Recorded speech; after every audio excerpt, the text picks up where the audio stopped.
Hello everyone, কী অবস্থা সবার? তো আজকে আমরা যাচ্ছি মহেরা। তো সেই দিন ছিল 16ই ডিসেম্বর, আর আমার হাজব্যান্ডের সেদিন অফ ডে ছিল। তো ভাবলাম যে আহ, বাসায় বসে না থেকে একটু বাইরে ঘুরে আসি। তো আসলে ফাইজা আপু একবার কিছুদিন আগে এসেছিল টাঙ্গাইলে, তো ওইটা থেকে ইন্সপায়ার হওয়া যে মহেরাতে যাওয়া। এর আগে একবার গিয়েছিলাম, কিন্তু আমরা ভেতরে ঢুকতে পারিনি, ওদের কিছু প্রবলেম ছিল। এই তো কথা বলতে বলতে চলে এলাম মহেরাতে।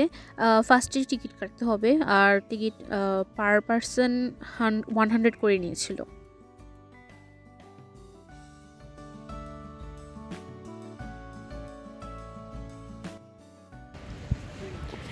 এই তো আমরা চলে এলাম এখন মহেরাতে।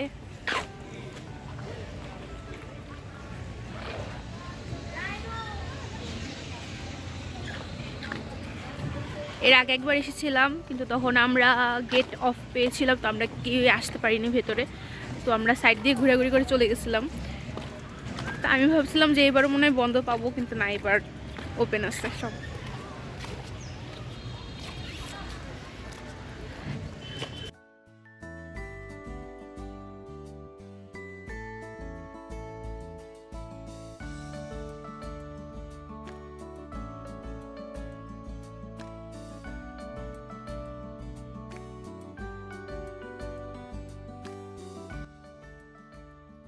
যেহেতু সেদিন 16ই ডিসেম্বর ছিল, তাই ওই দিন অনেকেরই অফ ডে ছিল, আর ওই জায়গাটা অনেক ভিড় ছিল।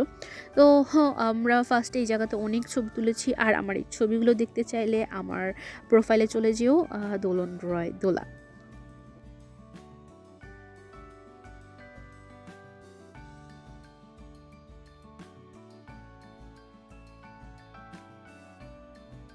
তারপর আমরা আরও ভেতরে গেলাম। দেন ভেতরে গিয়ে দেখলাম যে সেখানে চিড়িয়াখানা আর ছোট একটা পার্কের মতন আছে। তো জায়গাটা অনেক বড়। হ্যাঁ, তো আমি ওই দোলনা, যে নাগরদোলাটা দেখে ওকে বলছিলাম যে আমরা নাগরদোলাতে উঠবো। তো আমাকে বলছে আচ্ছা ঠিক আছে, তোমাকে উঠাবো পরে। ময়ূর হচ্ছে আমার সবচেয়ে পছন্দের একটা পাখি। যখন অনেক টাকা হবে একদিন ময়ূর পালবো, আমার খুব শখ আছে এটা।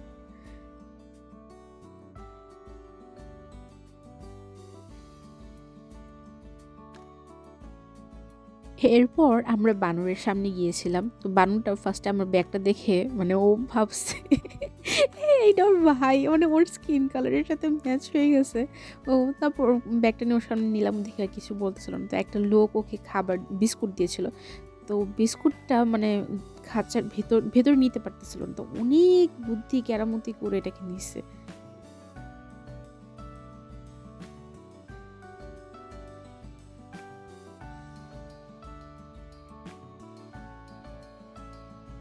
তারপর আমরা আস্তে আস্তে নাগরদোলার সামনে যেতে থাকলাম, কারণ নাগরদোলায় উঠবো আর নয়তো দোলনাতে উঠবো। তো ফার্স্টে ও টিকিট কাটলো, ফার্স্টে ও নাগরদোলার জন্য টিকিট কেটেছিল, কিন্তু নাগরদোলাতে উঠে খুব বাজে একটা এক্সপিরিয়েন্স হয়েছে আমাদের। মানে ভালো মতো উঠতেই পারি না ওখানে, একটু থেকেই তারপর নাগরদোলাটা নষ্ট হয়ে যায়, মানে ওদের মানে ঘুরতেছিল না, ওদের বলে মেশিনে কি প্রবলেম ছিল।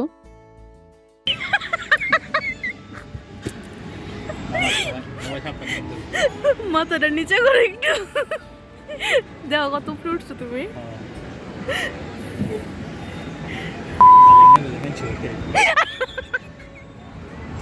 ভিডিও হইতেছে,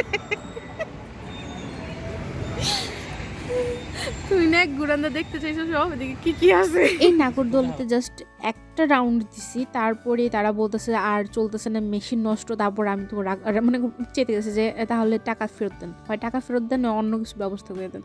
তখন তারা আমাদেরকে দোলনার ব্যবস্থা করতে, দোলনায় ওই রাইডটাতে চলে আসেন।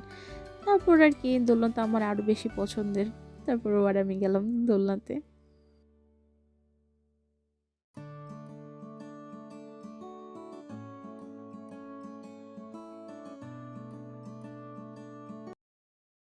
আমি ভিডিও এডিট করার সময় একটা জিনিস লক্ষ্য করলাম, আমার পেছনে যে চাচাটা ছিল তার অবস্থাটা একবার দেখেন। আমি বাসায় এসে মানে তার অবস্থা দেখে হাসতে হাসতে আমি তখনও খেয়াল করিনি, আমি যখন এডিট করতেছিলাম তখন দেখলাম এই অবস্থা।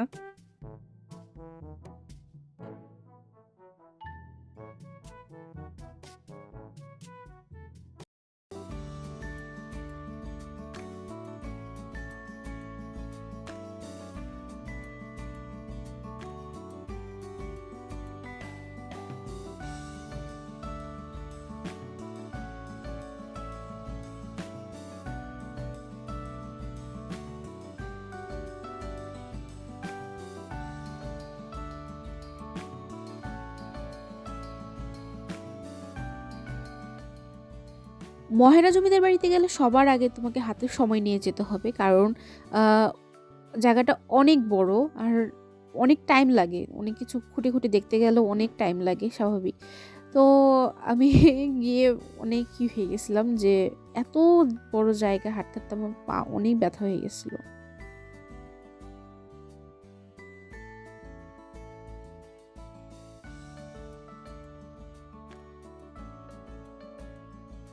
তারপর আমরা আরও ভিতরে গেলাম, আর আরও ভিতরে গিয়ে আমি আমার সবচেয়ে পছন্দের একটা জিনিস পেয়েছি, সেটা হলো দোলনা। তো সেইখানে আমি অনেকক্ষণ বসেছিলাম, আমিও বসেছিলাম, ও বসেছিল, কারণ আমরা দুইজনে অনেক টায়ার্ড ছিলাম। তো ভাবছিলাম আমরা তারপরে আরেকটা রাউন্ড দিয়ে চলে যাব। এদিকে বিকেল হয়ে গেছে আর আমাদের দুইজনের অনেক ক্ষুধা লেগে গেছে, কারণ আমরা সেই সকালে খাওয়া দাওয়া করে বের হয়েছি। ভেতরে মানে কিছু নিয়ে যে ঢুকবো আমাদের সেটাও মাথায় ছিল না। মির্জাপুর থেকে মহেরা যাওয়ার সময় আমাদের কোনো প্রবলেম ফেস করতে হয়নি, কিন্তু মহেরা থেকে যখন মির্জাপুর যাব অনেক প্রবলেম ফেস করতে হয়েছিল। তো আমাদের ফার্স্টে সেখান থেকে জামুরকি যেতে হয়েছিল। তারপর জামুরকি যখন এসেছি তো আমার হাজব্যান্ড বলতেছে তাহলে যে কাঁচাগোল্লা নেই আর ওই যে ছানার জিলাপি সেটা নেবে। তো ওর মিষ্টি খুব পছন্দ আর আমি না করতে পারি নাই, তো নিল। আর দোকানদার আমাকে বলতেছিল যে ওই বালিশ মিষ্টির একটা ছবি তুলে নিয়ে যান। তো এই ছিল মহেরার জমিদার বাড়ি নিয়ে আমাদের ভ্লগ। আশা করি তোমাদের সবার ভালো লেগেছে, আর ভালো লাগলে আমার এই ভিডিওটি তোমরা শেয়ার করে দিও। আর নেক্সট টাইম তোমরা কী টাইপের ভ্লগ দেখতে চাও তা আমাকে কমেন্টস করে অবশ্যই জানিয়ে দেবে। Thanks for watching.